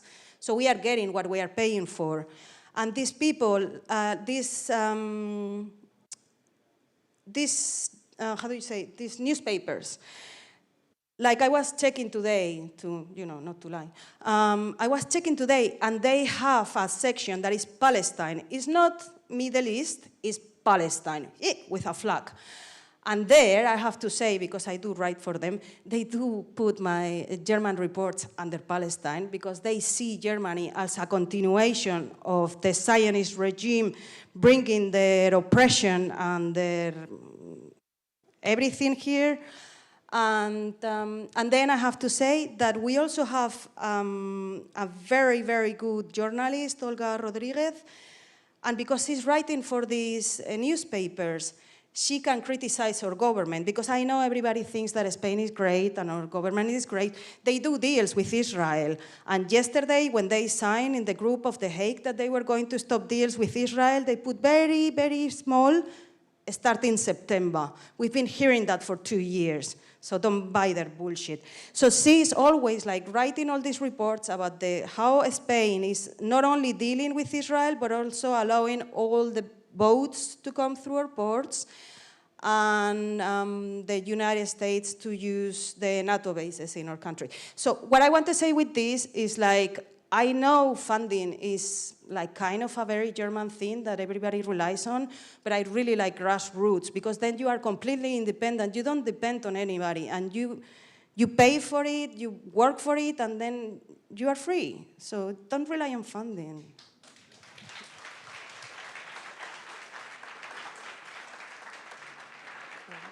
Thank you. I think another thing we are seeing within the media is that as the global outrage over Gaza grows, we are seeing that there is a renewed search for a solution. And oftentimes the solution that we see in the German media, in the Western media, is normalization. We see that they want to have an Israeli and a Palestinian holding hands, working together without addressing the vastly unequal power dynamics. And the fundamental structure of oppression. And this, of course, not only ignores the reality on the ground, it actively erases it. So Nahid, I wanted to ask you, how do we think we can better communicate to the German public that normalization is not peace, but a barrier to Palestinian liberation? And how can we reframe the idea of justice in a way that centers power and accountability rather than this full symmetry? Thank you. So I I think there is no coincidence that right now, if you're taking public transportation in Berlin, you might see a lot of posters hang up where you see what a Muslim and Arab, I mean, I don't know, Muslim, Arab, whatever, brown person, going hand in hand with an obviously Jewish person wearing the kippah, for instance, right? And there is like this attempt to, I guess, normalize the relationship between these people. And there are no coincidences, right? There's no coincidence that we're seeing these posters right now. Of course, part of these posters hang up by, I mean, some of them come from ELNet, which is an organization that in its self-description fosters European-Israeli understanding. I guess it's fair to say it's a very kind of Zionist, pro-Israeli government organization funded by the German state, the federal state, the state of North Rhine-Westphalia, Thüringen, Berlin, all through the commissioners of anti-Semitism. So if you want to know where part of the money is going, it's within as part of these campaigns.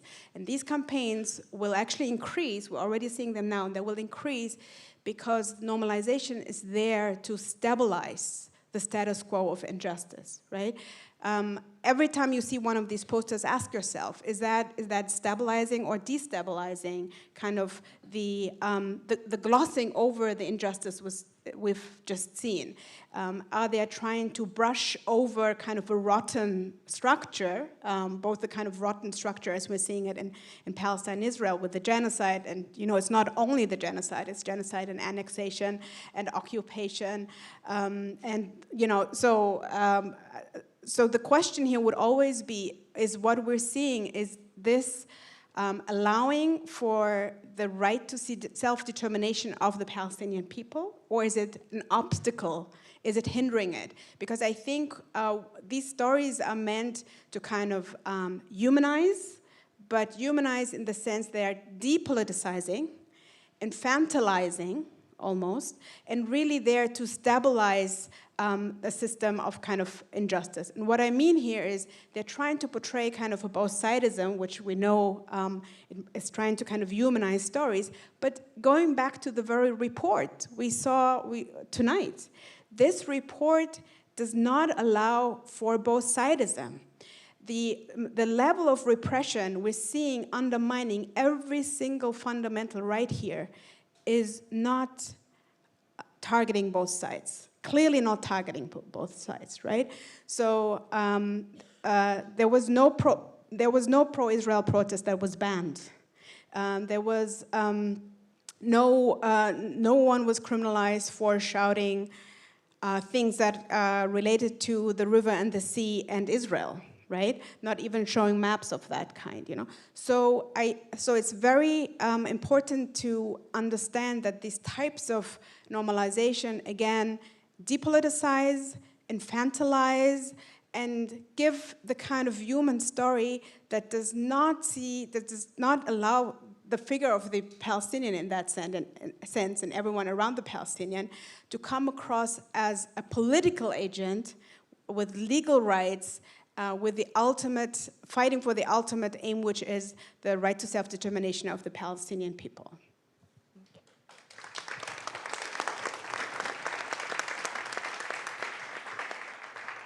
Thank you. And also, if anybody in the audience is engaging in a project or unsure whether this is promoting normalization, there's very clear guidelines by the BDS regarding normalization that you can check.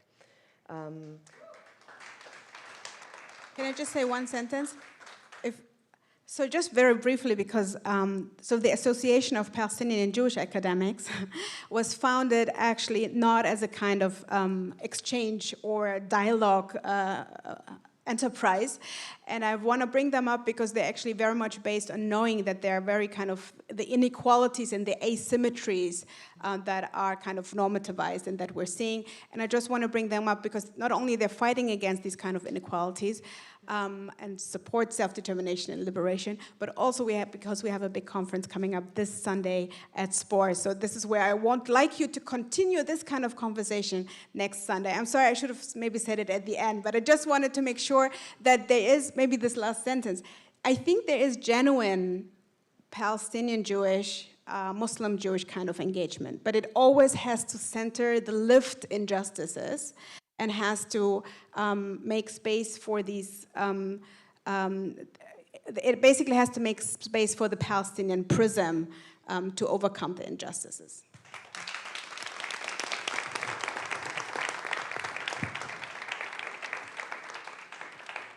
One more reference that was put in the report was that international watchdogs like Civicus warn that Germany's current practices resemble those of authoritarian regimes.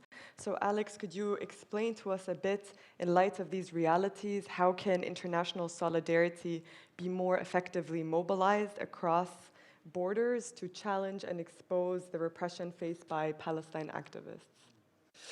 Okay, so I mean, I work as a lawyer in this field, so I kind of have to leave the legal role to answer this question a little. And I think always when we think about repression, that we cannot limit ourselves to ask the question, okay, how can we react to this repression? How can we counter this repression? But I think the important question is, what do we want? And so for me personally, I would not say that I'm a big believer in liberal democracy or in the rule of law as it's practiced in the West in so-called liberal democracies, which are basically the way that capitalism administers itself. So I think when we talk about repression, we need to broaden our imagination, and I think there's a lot of ways to do this, but recently I've been thinking more about abolitionist frames and what do we actually encounter when we encounter repression, and how do we make the systems of repression go away? And I mean, in the context of Palestine, on the ground, it means how do you stop the genocide? How do you get rid of the occupation? How do you stop the apartheid? Here, it also means how to get rid of the systems that enable this repression, and those systems have names and addresses. It's the police, it's the executive, it's this state that always, when given the chance, sides with imperialism and with oppression. So I would say that effective international solidarity should start, or should at least take into account the question, what do we want? Because a lot of times in my daily work, I have to refer to legal concepts that I do not necessarily believe in very much in order to convince a judge to rule in our favor, which is necessary work, and I think it's important work, but I think we cannot stop there. We need to ask ourselves, what do we actually want? And then international solidarity, but also the way we interact with each other should be guided by the objectives that we find together.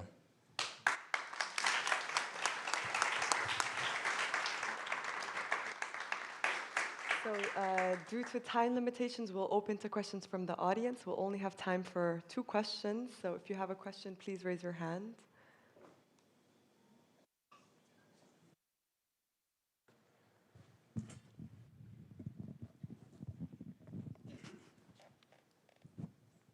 Hi everyone, yeah, thank you very much. I have one question to Alexander Gorski, actually, to your last comment, because you said that the systems are well known. Yeah, maybe the systems are well known, but while you said that, I was wondering, is it actually transparent what is happening there? Like, why is there difference about the actions and the guidance that the police gets in Munich or in Cologne or in Hamburg and then to Berlin? So what is happening in Berlin? What is the police president in Berlin doing? Why is he doing it? Who is telling him what to do? And who are the people, the stakeholders who are involved in that? Are those political parties, Israelis? Is there lobby? Is there, I don't know, what is happening there? Is there transparency on that? I don't see it, but... I mean, there's no transparency in a way that they would tell you exactly what's happening, but I think it's understandable and it is there to see what is happening. I mean, the government, especially when it comes to anti-Palestinian repression, communicates very openly what they are up to. So if you look at Berlin, Kai Wegner and his government is very openly saying what they want. So in the case of the Berlin Four, in the case of the Palestine Congress, they just went to Tagesspiegel and said exactly what they wanted, and then they get it. If you look at the way that the police is structured, if you look at the documents that the state prosecutor issues in order to determine what's punishable speech and what's not, to be very honest with you, obviously it's a lot of work to get into the kind of language they're using, etc., but it is there in a way. Obviously it's not there in a way that they tell you exactly what you're doing, but I think it's there to be analyzed and to be understood by us.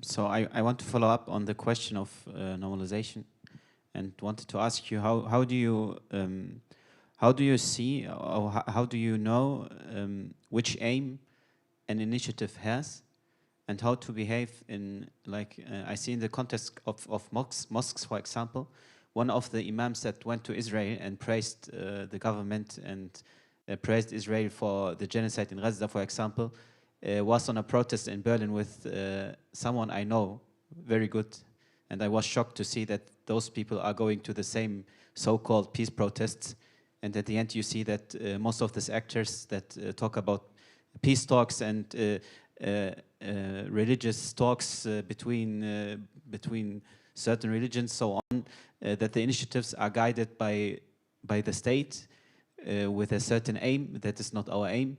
So how do you think that we can influence the so the institutions not to fall for something like this, and how to influence them, because they are also very sensitive to calling out. They are really fearful. They don't like activists, even they are pro-Palestinian, but they don't like activists. And yeah, so.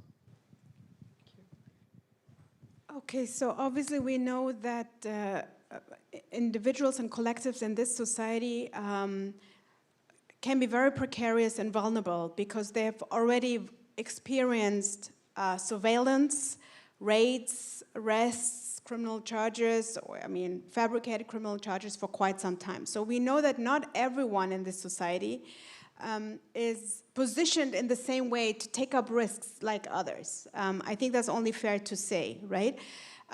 This is why it's even more remarkable that those on the streets over and over again for almost 2 years could not be intimidated by this cycle of fear, right? They really broke with the cycle of fear. They really took risks.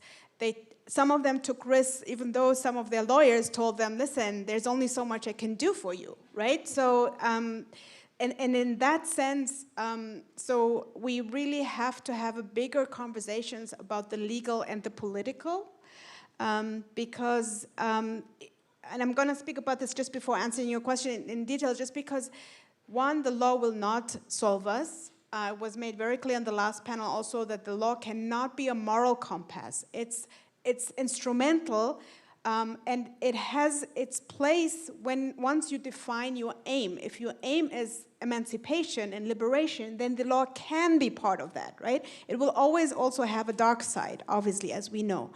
But the larger political questions, the larger ethical questions have to be discussed and ultimately decided, but by way more people than the lawyers, the judges, the public prosecutors, or the imams in the mosques, right? So I have no doubt, frankly, that in the coming, it's already started. I can give you numbers and I can give you names of institutions, but going back to that question, the dialogue industry, the normalization industry needs to, wipe up the blood and sweat from the streets and from Gaza too, right? Because the images, wherever you go, are ugly. So you need to have a counter-narrative of, I would assume, an imam who you've just paid enough to go on that trip, right? Again, I know people have different risks, but we also, everyone here knows enough people that are so principled despite being precarious, despite being vulnerable, despite really not having financial or kind of academic assets or whatever, right? So it's these people that we have to rally around. And this is why, of course, again, coming back to the report is offering us once again to keep on talking about Palestine.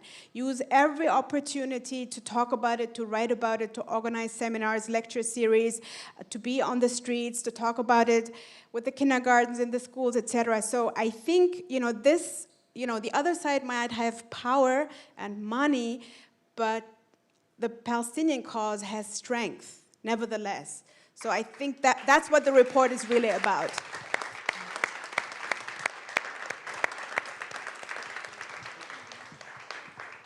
Thank you very much, Nahed, and thank you everyone for being here. So I have a question, sorry. Yes. I have two points. So one is Elnet. So I know from the UK that many British politicians, they were members of Elnet. So it's a kind of a grooming institution, I call that. And last week, I believe there was this incident. What was that? It was an event here in Berlin regarding cyber and some security initiative organized by Elnet. So my question is, how well entrenched is Elnet in Germany, and who all are kind of profiting from it? Is it the media? Are they the politicians, the judges? Who are profiting from Elnet here in Germany, and who is funding it? The second point is regarding the use of Palantir in police organizations. So slowly, more and more states are kind of opening up to using Palantir software. And this is a big threat to civil society. It's not just the Palestine movement, but it's the entire civil society. So what are the checks that you think we could be having, and can it be stopped? Okay, great. There are people in the room that are actually now writing increasingly on Elnet, and I'm really happy to point out to you, and please watch out in the coming days and weeks, even more reporting coming from Matthias Monroy, from Hanno Hauenstein. These people are really doing their jobs as journalists, investigative journalism, really being part and parcel of what it needs to inform the public. So some people in this country still have a professional ethos, because that's really what we're trying to appeal to everyone, the professional ethos as journalists, as judges, as lawyers, as even police officers. And I think also, I assume you all by now know of the Diaspora Alliance and the Diasporists, also, doing investigative research on trying to understand, again, to what I referred to in the beginning, how is it that these kind of right-wing repressive policies, actually coming from centrist governments, at least in Europe, how are they coordinated? How are they discussed? Who designs it? How are they implemented? How is it that the media kind of plays along so well to kind of cover up the kind of illegalities of it mostly, right? So we need to think of these institutions as kind of well kind of designed and kind of and entrenched. And when the question is, how well are they entrenched in Germany, then the answer is, of course, they're very well entrenched. Elnet has just planned a visit to Israel with German parliamentarians on board, pretty much from every party. So, of course, they then visit all the kind of military sites. They visit even the Golan Heights. They visit East Jerusalem. They visit Israeli universities. So if you want to understand how normalization works, it's through all these kind of institutions, of course, including the academy and the arts. And so who profits, I think, is those people, and I think what we're seeing is what we've long discussed in the US as APAC. We're seeing the APACization of Germany now, but with a different kind of organization. It is called Elnet. And so in part, I think we will have to understand, and because there's so much more research done on how APAC functions in the US, to really quickly get a grasp of, how is it that they function. And again, this kind of infantilizing, depoliticizing campaign by showing kind of an Arab and a Jew walking hand in hand is precisely that, and they have So in the sense of entrenchment, they're very much entrenched and funded and supported, because what Germany as well as Israel needs is a kind of mission civilisatrice. They need now a kind of civilizing mission narrative to tell the world why they're inflicting the violence on these people. Every violence needs a kind of moral narrative, and that's what they're trying to provide. And this is why it's so important to have the kind of investigative journalism that will show to us exactly how in the future more laws will be passed and more repression, unfortunately, might be seen on the streets. And maybe very briefly on the question regarding Palantir. So there is a debate in Germany, especially among within the individual federal states, who are the ones who are going to decide how to implement it in their respective police forces. And the way I see it, I'm very pessimistic. I think it will be in use everywhere, Palantir and similar systems, very soon. And why? Because it's very practical for the state and for its organs of repression.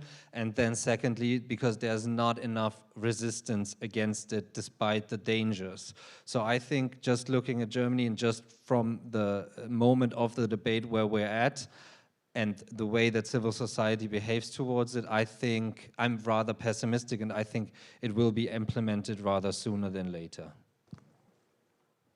Thank you. Okay, thank you everyone for being here, and thank you very much to all of the organizers and the authors of this important report. Today marks 650 days of the ongoing genocide in Gaza, so let us keep Gaza at the center of our hearts and actions in everything we do.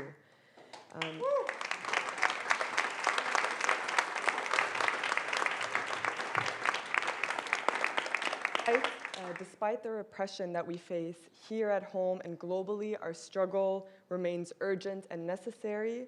Let us remember that this is a fight that is worth fighting for. Let's continue to stand together, organize, resist, and demand justice. Thank you.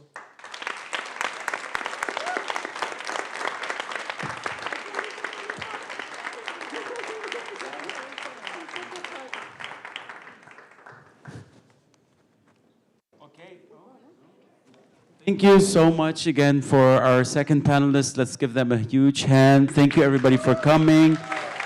Again, please make sure to download the report, to keep sharing about it, and most importantly, we need more people to document. So you've heard a lot today about the Arrest Documentation Unit. It's a group of volunteers within the movement that go to protests, document the violence, also outside of protests, and we really need more support. So if you're interested, you know the organizers in the movement, reach out, support us in this mission to keep documenting the violence, and of course, don't stop taking it to the streets. Nahed said it earlier, keep organizing, keep disrupting, keep talking about Palestine. Palestine exceeds just an anti-genocide movement. We're here to fight the root cause, which is Zionism. Thank you so much, and have a good rest of the evening.